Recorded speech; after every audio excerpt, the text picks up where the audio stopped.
Welcome everybody to episode 6 of In the Loop, and here we are today with Alex and his beautiful Porsche Turbo S. So Alex, give us a little bit of a backstory. How would you describe your place in the car community? Place in the car community? I'm a mechanic. That's all I am. And I'm just the guy that, people need help. I'm there to help. I'm always there. If you need something, you need a car to work on. If you need a place to work on your car, I have a spot at the house, and I'm just there to help. I just want to give to the community. That's all who I am. It really is. Dude, and that's awesome. Funnily enough, if anyone remembers episode 1, you're the Alex that G's mentioned that worked on his transmission. So I guess starting there, you're going to school at UVU, you end up working and fixing his transmission. Now, how does that story actually play out? That story was kind of funny. I've known Jeeves for a while, and Jeeves is a great guy. I love Jeeves. Everyone loves Jeeves. Who doesn't? He was like, dude, I'm just having issues with my transmission, and I know you're going to school for mechanics. Do you want to try fixing it? I'm like, whoa. I mean, on your car, are you sure about that? It's like, dude, let's let you try it out. I know you want to get into this. I'm trying to give you the opportunity to do it. I'm like, okay, let's do it. Plus, the shop he was going to take it to was a little bit more expensive than out of his price range. So I was like, I'll just do it for free. It's a learning experience. I want to learn. So why not? Let's just step into this world. And I asked one of my teachers, hey, I might have a car here for 2 weeks to 2 months. It's a unique car, and I know everyone else here would love it. Can I bring it in? He's like, okay, what is it? I was like, it's a GTR. He's like, oh, you sure you want to do that at the school? He's like, the owner's fine with it. Are you okay with that? I will be a learning process for all of us. And plus, it'll be a cool school project for my class, because I was in transmissions at the time. So it worked out. Perfect time. Perfect time. So brought it to the school. I looked at, there's no videos on how to drop a transmission besides one. I found one. It's from a dude from Australia. And I was like, I'm using that. Tells you everything. That, if you guys need to learn something, YouTube Academy. YouTube's out there. Use it. And if there's nothing on it, be the first to do it.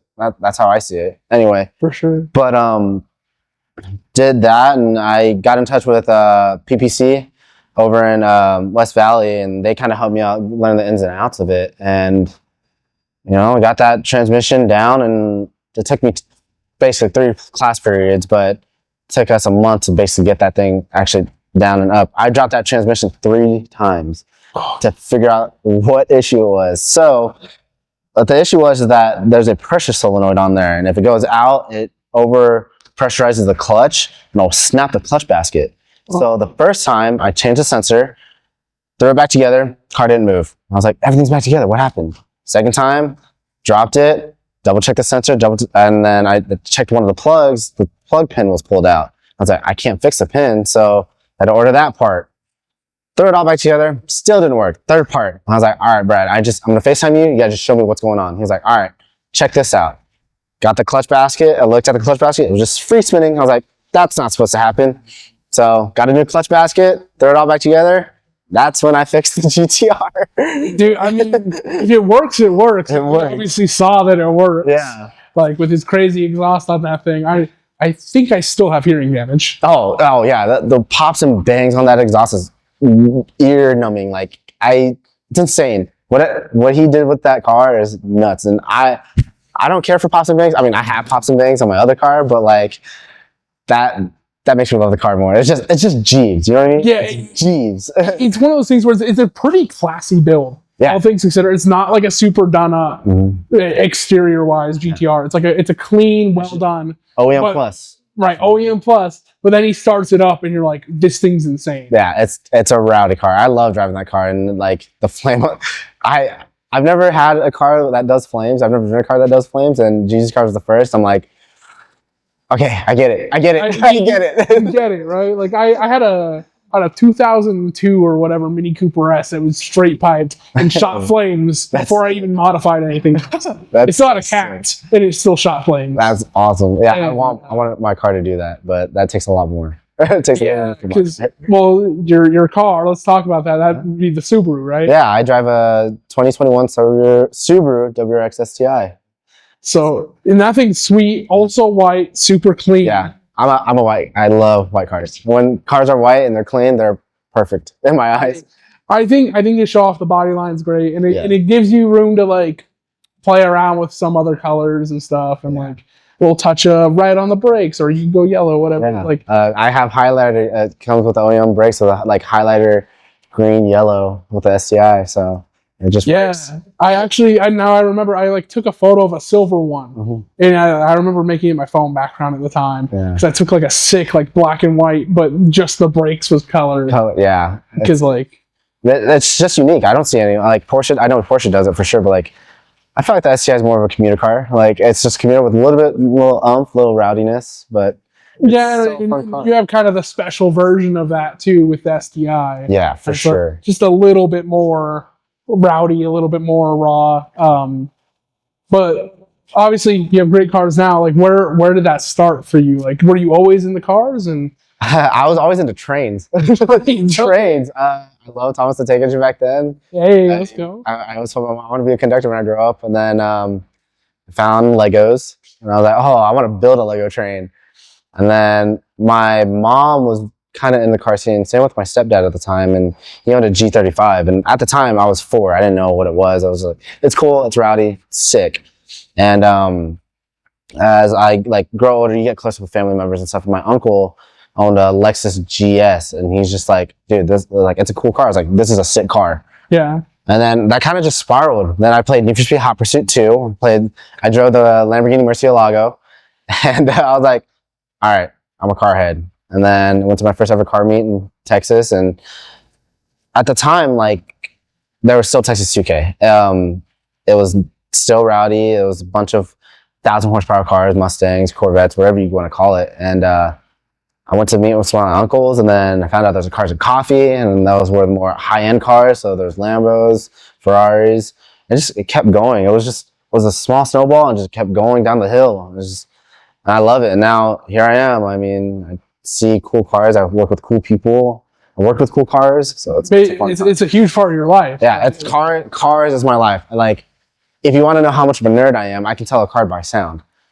Dude, I am the same way. Yeah. And it freaks people out. I'm like, oh yeah, that was a Coyote Mustang. I could tell, just the slight bit of rasp in the V8. Yeah. It's a little bit deeper, and then you hear like an LT motor, like, oh, that's a Camaro, that's a Corvette, and like you can hear the difference. It's all the niche things that I love. So for sure, and so you get into kind of cars more. What was the first like performance car, for at least to you, was like your first like performance like car. Like fun car? My grandpa's bought a Porsche Boxster S. Okay. That was my first car, and that was actually the first ever car I drove. Really? Yeah. So I was 14. Nowhere up to go as a teenager. Yeah, right? For sure. They took me to a parking lot. My grandpa surprised me. He's like, "Hey, you're driving." And we're in a school parking lot. He's like, "You're gonna drive between these poles. You're gonna do laps around this parking lot, and that's it. That's all you're gonna do. And we'll go back home." I'm like, okay, sweet. Yeah. After that, me and my mom used to do a lot of road trips back then. We used to drive to Alabama, to Cali, to whatever. And she was like, all right, we're in a dead state, meaning like Mississippi. Mississippi didn't have a lot of cops at the time. It was just a straight shot. We're just going to drive. That's all you're going to do. Just go straight. Don't worry about it. If you get pulled over, it's okay. I'm just teaching you. I'm like, okay. Obviously, it's nerve-wracking, but as time goes on, you're like, oh, okay, I'm normal. It's okay. But my first ever like ultimate supercar was my stepdad's best friend. He had a Gallardo Superleggera at the time. And Sweet. That is my ultimate dream car. It's my first car I've ever rode in. That's like supercar. We did, so Houston does a thing called Bull Run, Lamborghini Bull Run. Okay. Bunch of Lamborghinis. They drive out to like a small city, and basically they just hang out. They just cruise 110 Lambos. And I'm like, I'm in one of them riding shotgun, and we're hitting like 110, 120. Just hearing that V10 behind me, I was like, this is the life. And somehow I fell asleep in it because I was so excited the night before. I stayed up until like 3. And I was like, I know, yeah. I was like, I fell asleep in the car just riding. He was like, dude, you're comfortable in the car. I was like, yeah, I was tired, but I was dreaming about the Lambo. That's all I was doing. So, dreams filled with V10s. V10s. I'm a V10 man. I'm a V10 boy, 100%, hands down. I think as cool as a V12 is, like, I don't know, there's something. there's something crazier about a V10. Yeah. Right? It's more rowdy. It's not as refined. For sure. I feel like I wouldn't say rare because like you always have the Huracan platform, the R8 platform, but like look at the LFA. Like the Carrera GT. Like I love those cars. They sound the best. They are legit pinnacle F1. I mean, yeah, you had the V12 F1 cars, but you put an exhaust on those, they are amazing. They're amazing. And the LFA naturally sounds that way. So it's like, oh yes, that's what I want. That's like the ultimate dream car at that point. So that's a couple years in the future as well. A couple years in the future. I wish tomorrow, but it's a couple years in the future for sure. If Braden ever decides to get something else, maybe you just pick up his. Maybe, yeah. If he ever buys the Aventador, Braden. He's got great fitment. that Lambo is great. That Lambo, yeah. When I first met Braden, funny enough, like when I met all these guys, I didn't know anything because originally, like I said, I'm from Texas. Moved here, got an STI, and I was like, I don't know what to do. I didn't even know the STI platform, to be fair. I just bought it because I was like, it's unique, it's cool, and it's all-wheel drive. Snow. We have snow in Utah. So for sure. And I followed my best friend, Christian Glass. I just saw him at the meet, and then I saw Jeeves' car at the meet. I saw Braden's R8 at the meet, and I was like, who are these guys? And that just fell into another snowball, and that's how I met these guys. And when Braden brought his guy out, I was like, yes, Braden, yes. Yes. Yeah, I mean, like, it's crazy how small the world is. Like, For sure. For our last episode, like, all these Miata guys we met, one of them followed me because they saw that I did a video with Chase with his GT3. His fake GT. Right, and so he saw that, he followed me. Then we ran into each other at Cars and Coffee. Oh, and I ran into one of his buddies. He was like, "Oh," and he wanted to follow us. He's like, "Oh, Casper follows you. Like, dude, let me introduce you." Like, oh heck yeah! And then that turned into like they obviously came here for an episode, and like we're looking at trying to do like a review of like 20 Miatas in a day, just like with a like V8 ones, a supercharged turbo. Like one that's California carb legal, kind of like low build versus one that's kind of crazier. There's someone with a K-swap one. Like let's go do all of that, right? But it's like that's a huge snowball from like this dude saw that we did one video with a dude, and now here we are. Yeah, right. That's amazing. Yeah, and it's crazy how like just one connection happens. Like we obviously got connected with Jeeves, and now. And then we had Braden, we had Chase, and we had Ren. We had all the Project MX5 guys, and then now we have you. It's like these are all people that we wouldn't have met had cars not been in the picture. Yeah. Right. And so I think the community behind vehicles and everything is like that automotive passion is what like just the easiest icebreaker. Oh yeah. Right. Like I don't know if you've ever tried to like make friends outside of the automotive space, but like you're like, hey man, I don't even know what to talk to you about, and then you don't, and then you just don't. It just kind of just falls out. Yeah. Versus you go to a car meet and you're like, hey, that passion. You got a really cool set of wheels on this like random 70s something, or I don't even know what this is. Like, yeah, where'd you get it from? Like you just it creates this relationship that like that's how I got in contact with the place I worked, and like obviously with like Jeeves, like it's all cars. Like we all love cars, and then when that happens, you find a snowball effect of like, oh, we also like games, or we also like sports. We play pickleball or golf, and all this other stuff. Like it just creates a tight community. And like one cool thing about Utah community is that we all care about each other. We all really do. And like when something bad happens, we all stand up for each other. And like if someone is in need, we're all there. That's how it is. And it's such a different perspective from what I grew up from Houston, because everyone was a clique.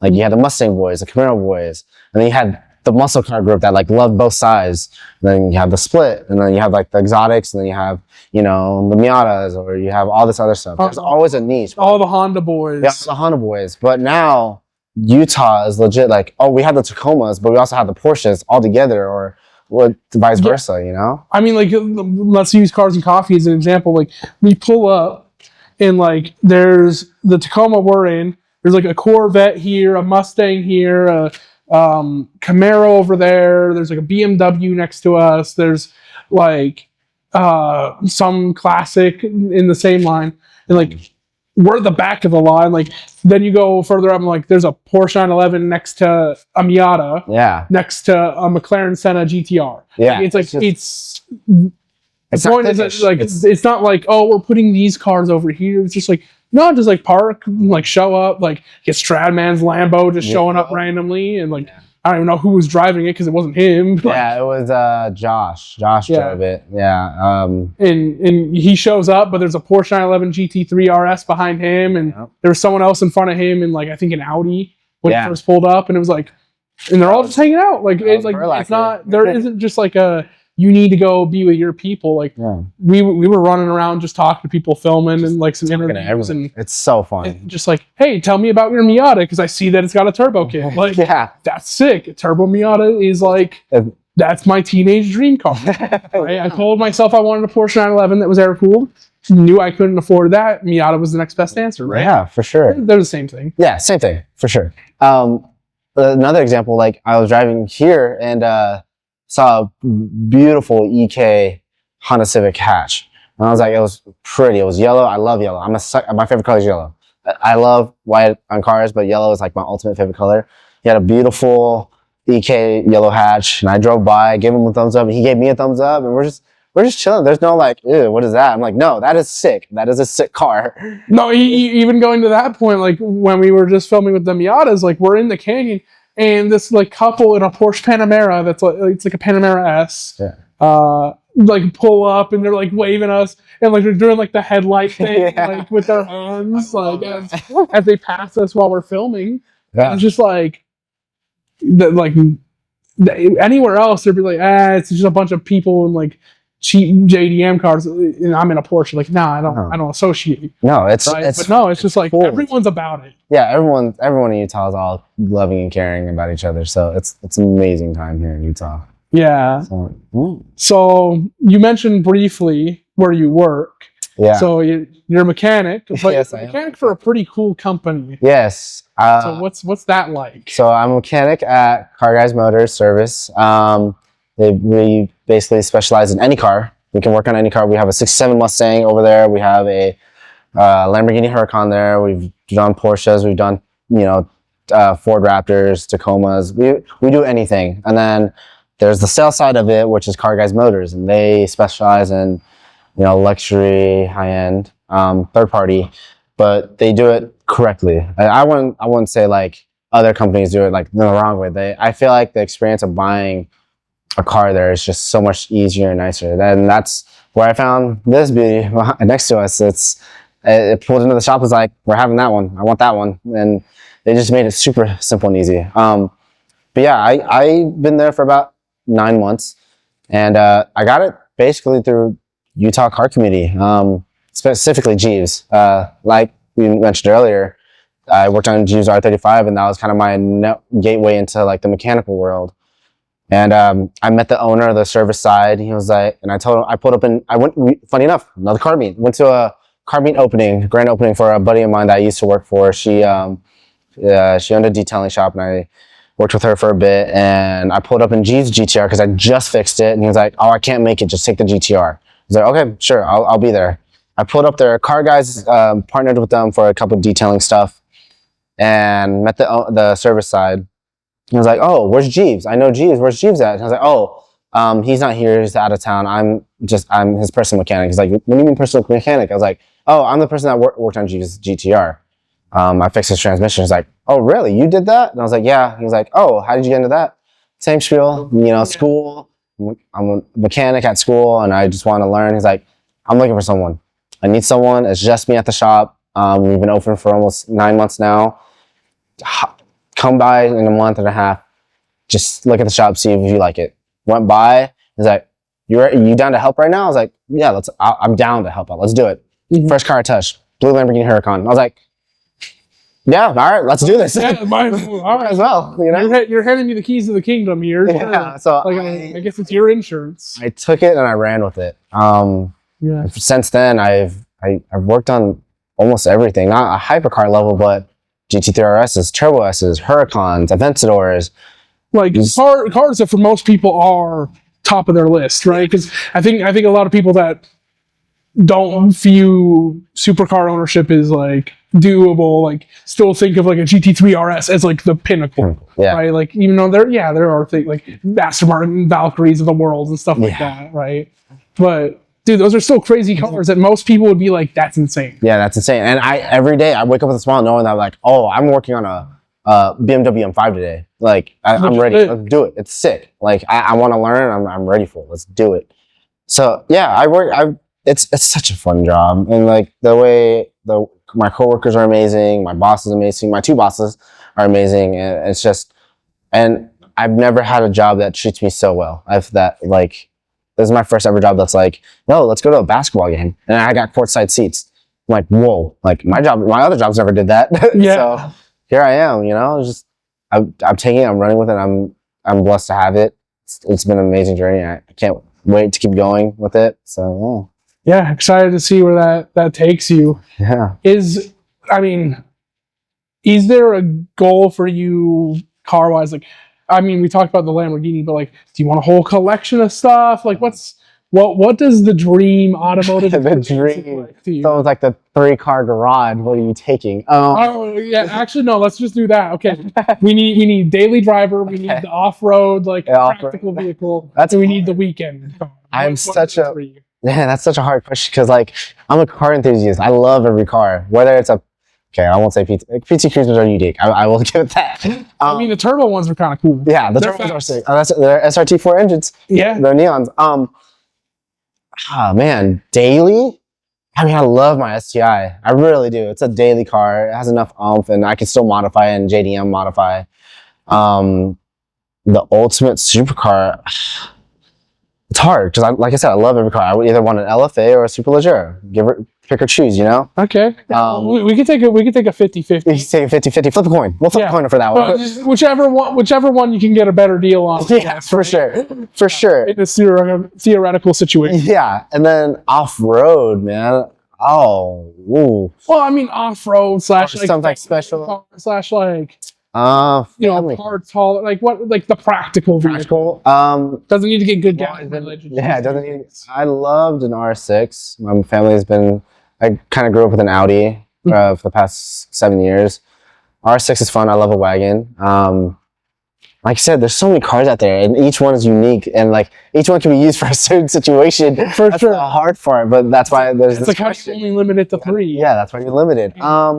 This is why I think I need a truck. I think I would either go TRX or Raptor R. I think I'd rather go with the TRX though. I like the feel of a TRX. Yeah, I'm like, if you're going V8, might as well go supercharged. Yeah, might as well go full. And if you're a mechanic, then the electrical issues don't matter. Yeah, nope. I don't like electrical, but yeah, that is true. Here's the thing: does anyone like electrical work on cars? Not nowadays. But what's crazy about electrical work is that manufacturers making it a little bit easier to diagnose the specific electrical issue. That's good. That's what the nice part. Like this has a lot of electrical in it. It's still mechanical, obviously, but there's a lot of electrical in it. And you put a scan tool in and be like, hey, here's this, and then there's like a form for it. And there's this, and then there's like a link to that, and there's always a unique way to figure out where it's at to figure out the issue. Yeah, which to me is huge because I had cars that got purely mechanically totaled because of stupid electrical things. Yeah. So like my second car. So my first car was a pile of garbage. I ended up getting into an accident because I went to go put my foot to the brakes and the brake pedal just hit the floor. Oh no. And like this is less than a year. I've owned it for less than a year at this point. Like so it's like, you're still going through it, especially as a teenager with no money. Yeah. Anyway, literally the brake pedal broke. Just the actual pedal. Oh, snap. The actual pedal just came disconnected. Snapped. Oh. But anyway, so it met its demise.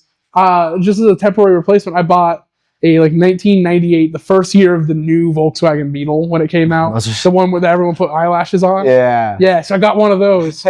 And that car I had to get rid of because I replaced the radio. The radio? And then just shut everything off. So here's like a fun random fact about the early new Beetles was so I used like a full kit to replace my radio. Yeah. So like I just had a harness. Like I didn't cut into any of the factory wiring. Plug and play. We plug and play. So you wouldn't think there'd be an issue. Okay. Turns out that for whatever reason, the stock head unit is a part of the OBD2 port. That's insane. Without it, it doesn't work. Well, I didn't have a check engine light for 6 or 7 months, and I threw the stock head unit away. Oh boy. Right? Mm-hmm. And I couldn't find one from an early one that still worked. Yeah. And so literally I had a check engine light that I couldn't check. Oh my goodness. And I live in California. I'm like, I can't pass emissions. Yeah. So I sold it to somebody who was going to go take it to Mexico. Oh, nice. And so I got my money out, but they took it and ran with it. But like, so electrical is a gremlin I never want to experience. For sure. Why in the world does the factory head unit affect the OBD2 port? I don't know, but it did. Yeah, that's like tragically, like as I say, like yes, the scan tools can specify which part. That part could be a big part. To be frank with you, I mean, yeah, that's just the difference of it. Like it's just how manufacturers make it. But I feel like nowadays it is a little bit easier than it was back then. You don't have to jump through a resistor and figure out, oh, that doesn't work, this doesn't work. The OBD2 ports literally almost tell you everything that you need to know. Mechanically wise, it's different. Mechanical is a whole different ballgame. Yeah, well, I just feel like nowadays the car tells you what's wrong a lot easier. Sure. But it's harder to work on. Yeah. Like actually fixing a problem is harder, but then finding the problem a little bit easier maybe. Yeah. Right? You still get gremlins from like vacuum lines. 100%. Like I dream for a future, at least for modern cars, that I'm like, if I'm gonna have to have all this emissions garbage and everything, at least like I love wire by wire, and if it could just tell me, hey, we're not receiving anything through this wire. Yeah. Oh, cool. Then I know exactly which wire I could trace it and be like, oh, it got worn through on the body harness. Cool. Yeah. I could fix that. Like that's, you know what I mean? That's how it was. So in school, they're like, hey, like you gotta read electrical, and electrical is important. And I'm thankful for school for that. But man, it's a rough one when it doesn't go to the same wire that you need to find. And that's the hard part nowadays for like as a mechanic as my caliber, and I haven't been a mechanic for a while, for only 9 months, really. Yeah. Granted, Professionally now. Professionally, yeah, at least. And the issue is that like I'm adapting. Like I have to adapt so fast because now we got hybrids. We have another electrical issue. I'm like, okay, if that hybrid's out, then we're cooked. Like take an example for McLaren. Everyone knows McLaren. Mm-hmm. Cool looking car, UFO car. You see it on the street, like that's a sick car. But if you know McLaren, they have a lot of electrical issues. Why? Because of the stupid battery. If you don't drive that thing and that battery dies, the whole car dies. And it all requires on that one battery. Dude, and that's what I'm worried about. Hybrids. Even the new hybrids like the Revuelto. The Gen 1 Revueltos are still having issues. It's not like they're not. Yeah. But granted, it's a world where we're still learning and adapting and trying to figure out what's the best solution. So as a mechanic now, I do and I don't mind electrical. I'm just worried about where it's going to go with hybrid. And see, maybe we just need Trump to enact all these emission standard deletes. Yeah, I mean, for everything that he keeps. I just read an article about Utah, like some people don't have to do emissions anymore or something like that. A lot of counties don't even require it. Yeah. Pre 1983, if you have classic car insurance, doesn't need emissions, and there's a form you can get. If you have something that's maybe a little bit more rare, okay, or like for example, if you get something imported, you can be like, oh hey, this is actually like imported from like, a different country, like, and you can put it on like like specialty insurance, as long as it's like got the correct type of insurance for I think some people call it the showroom insurance. Well, so there's that, but there is one that like lets you drive. It's like just vintage car insurance from like Haggerty or Haggerty, yeah.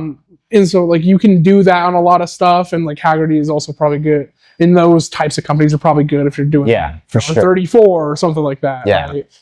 Cool. So there's some ways around emissions, but like realistically, most people have to follow it. Yeah. It limits the control of what we could do with cars. And whatnot. That's why ECUs are so locked now.